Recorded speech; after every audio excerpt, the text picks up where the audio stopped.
ជាបឋមសូមជម្រាបសួរទៅកាន់ពុកម៉ែបងប្អូនទាំងអស់ដែលនិយមនឹងការទស្សនាតម្រុយឆ្នោតវៀតណាមថ្ងៃនេះក្រុមតម្រុយឆ្នោតអាវងយើងខ្ញុំមានលេខពិសេសដើម្បីចែកជូនទៅកាន់ពុកម៉ែបងប្អូន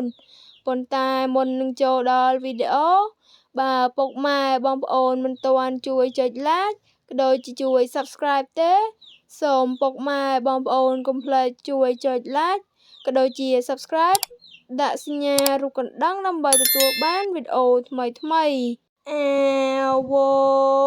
ងឆ្នោតចេញអី8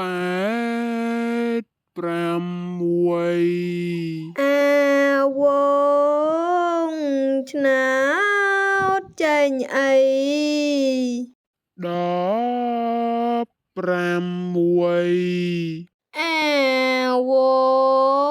ងឆ្នោតចេញអី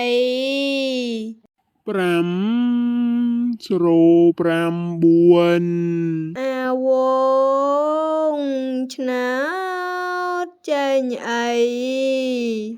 អាចចាំ